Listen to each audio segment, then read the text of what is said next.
Hello friends, welcome to Navman school Jamnagar. आज हम पढ़ेंगे स्टैंडर्ड 6, उसमें वसंत,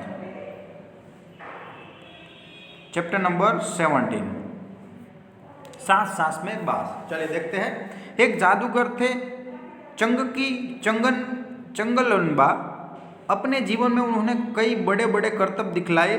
जब मरने को हुए तो लोगों से बोले, मुझे दफनाए जाने के छठे दिन मेरी कब्र खोद कर देखोगे तो कुछ नया सा पाओगे। यानी कि फ्रेंड्स, एक जादूगर थे। वो जादूगर कई सारे जो जादू के खेल थे पूरी दुनिया को दिखाते रहते थे, लेकिन उसके बाद उन्होंने कहा कि जब मैं मर जाऊं तब आप मुझे दफनाए, और दफनाने के छठे दिन के बाद आप वो मेरी कब्र खोद कर देखिएगा, कुछ नया देखने को मिलेगा। कहा जाता है कि मौत के छठे दिन उनकी कब्र खोदी तो उसमें से निकली बांस की टोकरियां में कई सारे डिजाइन। लोगों ने इन्हें देखा और पहले ही उनकी नकल की और फिर नए डिजाइन भी बनाए। यानी कि उसकी कब्र खोदने के बाद देखा कि उस कब्र में से बांस की टोकरियां मिली, अलग अलग टोकरियां मिली, उसमें डिजाइन थी, और फिर वो लोग ऐसे ही नकल करते थे, बांस की टोकरियां बनाते थे और नई डिजाइन भी बनाने लगे। बांस भारत के विभिन्न हिस्सों में बहुतायत में होता है। भारत के उत्तर पूर्वी क्षेत्र में के 7 राज्यों में बांस बहुत उगता है, इसलिए वहाँ बांस की चीज़ों बनाने का चलन भी खूब है। सभी समुदायों के भरण पोषण में इसका बहुत हाथ है। यहाँ हम खासतौर देश के उत्तरी पूर्वी राज्य नागालैंड की बात करेंगे। नागालैंड के निवासियों में बांस की चीज़ें बनाने का खूब प्रचलन है। यानी कि बांस है फ्रेंड्स, हमारे भारत में कई सारे हिस्सों में बांस है और ज़्यादा से ज़्यादा होता है। यानी कि भारत के उत्तर पूर्वी राज्य है, जो 7 राज्य है, जो 7 सिस्टर्स के नाम से जाने जाते हैं 7 राज्य, उसमें बांस ज़्यादा उगता है। वहाँ पर बांस की चीज़ें बनाने का ज़्यादा चलन है। उसमें जो नागालैंड राज्य है, नागालैंड राज्य के निवासी है, वो बांस की चीज़ें ज़्यादातर बनाते हैं। इंसान ने जब हाथ से कलात्मक चीज़ें बनानी शुरू की, बांस की चीज़ें तभी से बन रही है। आवश्यकता के अनुसार इसमें बदलाव हुए और अब भी हो रहे हैं। यानी कि बांस की चीज़ें है वो, उसमें कलात्मक चीज़ें बनती है और धीरे धीरे उसमें परिवर्तन भी हो रहा है। कहते हैं कि बांस की बुनाई का रिश्ता एक दौर से है जब इंसान भोजन इकट्ठा करता था। शायद भोजन इकट्ठा करने के लिए उसने ऐसी दलियानुमा चीज़ें बनाई होगी, क्या पता भैया, जिसे जैसे किसी चिड़िया के घोंसले से टोकरी के आकार और बुनावट की तरकीब हाथ लगी हो। तो फ्रेंड्स, बांस है उसका रिश्ता है, वो इंसान जब आया था भोजन इकट्ठा करता तब से हमारा और बांस का रिश्ता है। बांस की टोकरियाँ बनाते थे, जैसे चिड़िया के घोंसले होते हैं उसी तरह की बांस की टोकरियाँ भी बनती थी। बांस के केवल टोकरियाँ ही नहीं बनती, बांस की खपचिया से ढेर चीज़ें बनाई जाती है, जैसे तरह तरह की चटाइयाँ, टोपियाँ, टोकरियाँ, बर्तन, बैलगाड़ियाँ, फर्नीचर, सजावटी सामान, जाल, मकान, पुल और खिलौने भी। यानी कि बांस होता है फ्रेंड्स, जो बांस की सिर्फ टोकरियाँ ही नहीं बनती, दूसरी कई सारी चीज़ वस्तु भी बांस में से बनती है, जैसे चटाइयाँ है, टोकरियाँ है, टोपियाँ है, बर्तन है, बैलगाड़ियाँ है, फर्नीचर है, सजावटी सामान है, ये सभी चीज़ें बनती है। असम में ऐसे ही एक जाल झकाई के मछली पकड़ते हैं। छोटी मछलियों को पकड़ने के लिए उससे पानी की सतह पर रखा जाता है, धीरे धीरे चलते हुए खींचा जाता है। बांस की खपच्चियों को इस तरह बांधा जाता है कि वे एक शंकु का आकार ले ले। उस शंकु का ऊपरी सिर अंडाकार होता है, निचले नुकीले सिर पर कपचियों एक दूसरे में गुथी होती है। यानी कि फ्रेंड, जो असम में मछली पकड़ने के लिए बांस का उपयोग होता है, वो खपचिया बनाते हैं। यानी कि वो खपचिया नीचे नदी में रखते हैं या फिर सरोवर में, झील में रखते हैं, और पानी में वो धीरे धीरे उसे खींचते हैं। जैसे ही वो खींचते हैं वैसे वो शंकु आकार की हो जाती है। कपचियों की तरह तरह की टोपियाँ भी बनाई जा सकती है। असम में चाय बागानों के चित्रों में तुम्हें लोग ऐसी टोपियाँ पहन दिख जाएंगे, और हाँ, उनकी पीठ पर टंगी बांस की बड़ी सी टोकरियाँ देखना न भूलना। सो फ्रेंड्स, कपचियों से क्या होता है, टोपियाँ भी बनती है और बड़ी बड़ी टोकरियाँ भी होती है, जो आसाम के चाय के बगीचों में हमने देखी है। जुलाई से अक्टूबर घनघोर बारिश के महीने, यानी लोगों के पास बहुत सारा खाली वक्त या कहो आसपास के जंगलों के बांस इकट्ठा करने का सही वक्त है। आमतौर पर वे 1 से 3 साल की उम्र वाले बांस काटते हैं। बूढ़े बांस सख्त होते हैं और टूट भी जाते हैं। बांस से शाखाएं और पत्तियां अलग कर दी जाती है। इसके बाद वे बांसों को चुना जाता है जिनसे गांठें दूर दूर होती है। दावों यानी चौड़े चांद जैसी फाल वाले चाकू से इन्हें छीलकर कपचियाँ तैयार की जाती है। कपचियों की लंबाई पहले से ही तय कर ली जाती है। मसलन आसन जैसी छोटी चीज़ें बनाने के लिए बांस को रेक गट्ठान से काटा जाता है, लेकिन टोकरी बनाने के लिए हो सकता है कि 2 या 3-4 गांठ वाली लंबी कपचियों काटी जाए। पानी कहाँ से काटा जाएगा यह टोकरी की लंबाई पर निर्भर होता है, यानी कि कहाँ से काटा जाए टोकरी की लंबाई पर निर्भर होता है। सो फ्रेंड्स, बारिश यानी जुलाई और अक्टूबर का महीना होता है, तब घनघोर बारिश होती है, तब बांस को काटा जाता है। उसमें जो बूढ़े बांस होते हैं जो उसका उपयोग कम होता है, 2 से 3 साल के उम्र के बांस का उपयोग होता है। बूढ़ा बांस होता है वो जल्दी से टूट जाता है और सख्त भी होता है, यानी कि चाकू से उसकी गांठें है वो दूर की जाती है। और जो टोकरियाँ है बनाते हैं तब वो उसकी कपचियों है उसको लंबी रखते हैं और जैसी टोकरी बनानी है वैसे गांठ को निकालते हैं। आमतौर पर खपच्चियों की चौड़ाई 1 इंच से ज़्यादा नहीं होती। चौड़ी खपच्चियों किसी काम की नहीं होती। इन्हें चीरकर पतली खपच्चियों में बनाई जाती है। पतली खपच्चियाँ लचीली होती है। खपच्चियाँ चीरना उस्तादी का काम है।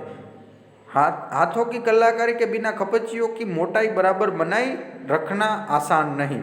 इस हुनर को पाने के काफ़ी समय लगता है, यानी कि खपच्चियों की चौड़ाई है वो 1 इंच से ज़्यादा नहीं होती है। इसलिए खपच्चियों को क्या काटने का काम होता है, उसे शेप में लाने का काम होता है, लेकिन वो काम भी कैसा है, वो काम भी कलाकारी के जैसा है कि जिसमें समय लगता है, 1-2 दिन में वो नहीं आता है। टोकरी बनाने से पहले खपच्चियों को चिकना बनाना जरूरी है या फिर दाव काम आता है। खपच्चियों बाएं हाथ में होती है और दाएं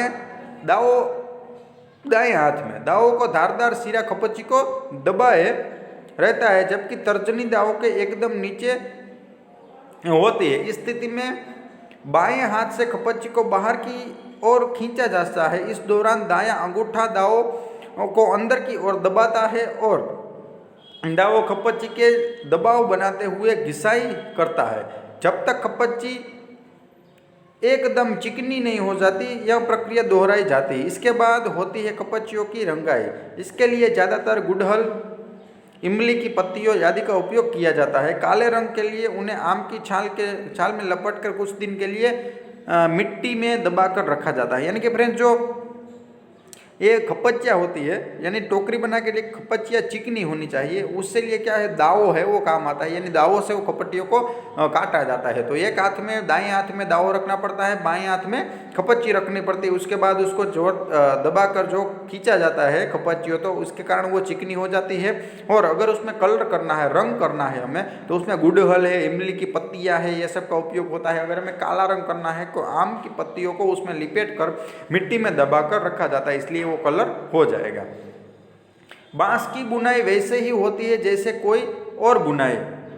पहले खपच्चियों को चित्र में दिखाए गए तरीकों से आड़ा तिरछा रखा जाता है, फिर बाने को बारी बारी से ताने के ऊपर नीचे किया जाता है। इसके चैक का डिजाइन बनता है पलंग की निवाड़ की बुनाई की तरह। सो फ्रेंड्स, बांस की बुनाई कैसे होती है, जैसे सिलाई हमारी बुनाई होती है उसी तरह जो ऊन की बुनाई होती है उसी तरह बांस की बुनाई भी होती है। पहले खपच्चियों में चित्र में दिए गए आज पर आड़े तिरछे रखा जाता है कि चित्र में यहाँ पे देखिए आड़ा तिरछा यहाँ पे रखा गया है, ऐसा रखते हैं। और उसके बाद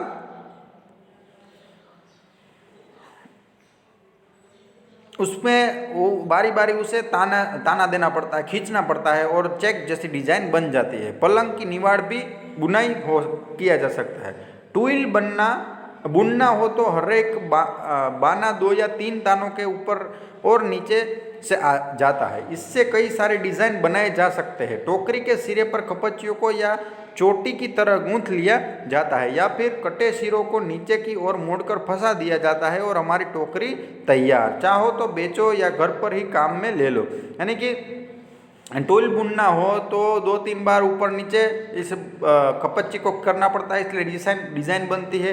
टोकरी के सिरों को खपच्चियों पर क्या करता है, गूंथ लगाई जाती है और उसके बाद ये टोकरी को मोड़ कर फंसा दिए जाते हैं, इसलिए उसमें क्या ये टोकरी बन जाएगी। आप चाहे तो रख भी सकते हैं, चाहो तो बेच भी सकते हैं। चलिए प्रश्न अभ्यास निबंध से बांस को बूढ़ा कब कहा जा सकता है? बूढ़े बांस में कौन सी विशेषता होती है जो युवा बांस में नहीं हो पाती?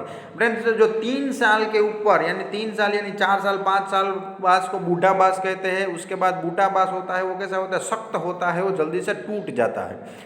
बांस से बुनाई जाने वाली चीज़ों के सबसे आश्चर्यजनक चीज़ तुम्हें कौन सी लगी और क्यों? तो जो टोकरी बनाई जाती है, टोपी बनाई जाती है, ये सब हमारी आश्चर्यजनक चीज़ें है। बांस की बुनाई मानव के इतिहास में कब प्रारंभ हुई होगी? जब मनुष्य आया होगा, जब वो खाने के खोज में निकला होगा, भोजन के खोज में निकला होगा, तब से वो बांस की बुनाई का आरंभ हुआ होगा। बांस के विभिन्न उपयोगों से संबंधित जानकारी देश के किसी भी भूभाग के संदर्भ में दी गई है। अटलास में देखो, यहाँ पर जो उत्तर पूर्वी राज्य है, जो 7 सीटर्स है, असम है, नागालैंड है, त्रिपुरा है, उस राज्य में बात की गई है। तो भारत का ये नक्शा अगर होगा आपको पता चले तो यहाँ साइड में ऐसा नक्शा है हमारा एग्जाम्पल, तो साइड में यहाँ पे जो राज्य दिए गए हैं उस राज्य में ज़्यादा से ज़्यादा बांस के ये सब जो बर्तन या फिर ये सब जो है वो बनाए जाते हैं।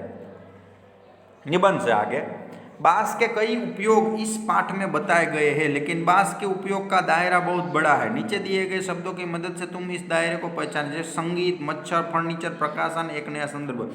तो बांस के लिए संगीत के साधन बना सकते हैं, मच्छर भगाने के बना सकते हैं, प्रकाशन, फर्नीचर, ये सब भी हम कर सकते हैं। इस लेख में दैनिक उपयोग की चीजें बनाने के लिए बांस का उल्लेख प्राकृतिक संसाधन के रूप में हुआ है। नीचे दिए गए प्राकृतिक संसाधन से दैनिक उपयोग कि कौन कौन सी चीज़ें बनाई जा सकती है। जैसे पहला है चमड़ा, तो चमड़े में से हम चप्पल बना सकते हैं, हम पहनते हैं। घास के तिनके, उसमें टोकरी बना सकते हैं। पेड़ की छाल, तो पेड़ की छाल में से कुछ लिखने के लिए बना सकते हैं, फर्नीचर बना सकते हैं। गोबर में से उपले बना सकते हैं। मिट्टी, तो मिट्टी में से तो कई सारे हम वस्तुएं मिट्टी में से बनती, खिलौने बन सकते हैं। इनमें से किन्हीं 1-2 या प्राकृतिक संसाधनों का इस्तेमाल करते हुए कोई एक चीज बनाने का तरीका अपने शब्दों में लिखो। तो मिट्टी में से खिलौने कैसे बनते हैं और गोबर में से उपले बनते हैं वो आप लिख सकते हैं। जिन जगहों की सांस में बांस बसा है, अखबार और टेलीविजन के जरिए उन जगहों की तस्वीर तुम्हारे मन में बनती है। यानी कि फ्रेंड्स, जो बांस के बारे में अगर आपको टेलीविजन और अखबार में देखने को मिल सकता है। अनुमान और कल्पनाएं आप कर दीजिएगा फ्रेंड्स। शब्दों पर गौर, हाथों की कलाकारी, व्याकरण आते हैं। व्याकरण में बुनावट शब्द देखते हैं। शब्दों का गौर, हाथों की कलाकारी, घनघोर बारिश, बुनाई का सफर, आड़ा तिरछा, डलिया नुमा, कहे मुताबिक। इन वाक्यांशों को वाक्य में प्रयोग करो। हाथों की कलाकारी, तो टोकरी बनाना, बांस की टोकरी बनाना हाथों की कलाकारी है। फिर घनघोर बारिश, तो नागालैंड में घनघोर बारिश हुई। बुनाई का सफर, तो बांस की बुनाई का सफर शुरू हुआ। ऐसे आप वाक्य लिख सकते हैं। व्याकरण, बुनावट शब्द बुन क्रिया में आवट प्रत्यय जोड़ने से बनता है। इसी प्रकार नुकीला, दबाव, घिसाई भी मूल शब्द में विभिन्न प्रत्यय जोड़ने से बने हैं। इन चारों शब्दों में प्रत्यय को पहचानो और इन 3-3 शब्द और बनाओ। इन शब्दों का वाक्य में बुनावट वाक्य में रखो। जैसे फ्रेंड्स यहाँ बुनावट, तो आवट पीछे लगा, नुकीला तो नुक तो है, अकीला लगा, दबाव तो आव प्रत्यय लगा। उसके बाद घिसाई, तो घिसा ई प्रत्यय लगा। ऐसे प्रत्यय लिख से आपको ऐसे 3-3 दूसरे शब्द भी बनाने हैं। नीचे पाठ में से कुछ वाक्य दिए गए हैं, जैसे ये चलन, चिक्र, हरेक, मसलन, तरह तरह। रेखांकित शब्दों को ध्यान में रखते हुए बातों को अलग ढंग से लिखो। तो फ्रेंड्स ये वर्ड है, उसको आपको ध्यानपूर्वक देखना है और अलग ढंग से लिखना है। तर्जनी, हाथ की किस उंगली को कहते हैं, बाकी उंगली को क्या कहते हैं? सभी उंगलियों के नाम अपनी भाषा में पता करो और कक्षा में अपने साथियों और शिक्षक को बताओ। तो फ्रेंड्स हमारे उंगलियां हैं, उसके अलग अलग नाम है। आप अपनी भाषा, हमारी भाषा में ढूंढिएगा। जैसे अंगुष्ठा, तर्जनी, मध्यमा, अनामिका, कनिष्ठा, ये 5 उंगलियों के नाम है। इन्हें पहचान कर सही क्रम में रखिए। ये हमारे उंगली के नाम है, अंगुष्ठा, तर्जनी, मध्यमा, अनामिका, कनिष्ठा। चलिए फ्रेंड्स, तो यहाँ पर हमारा चैप्टर कंप्लीट हो गया। वीडियो को देखते रहिएगा। Thank you.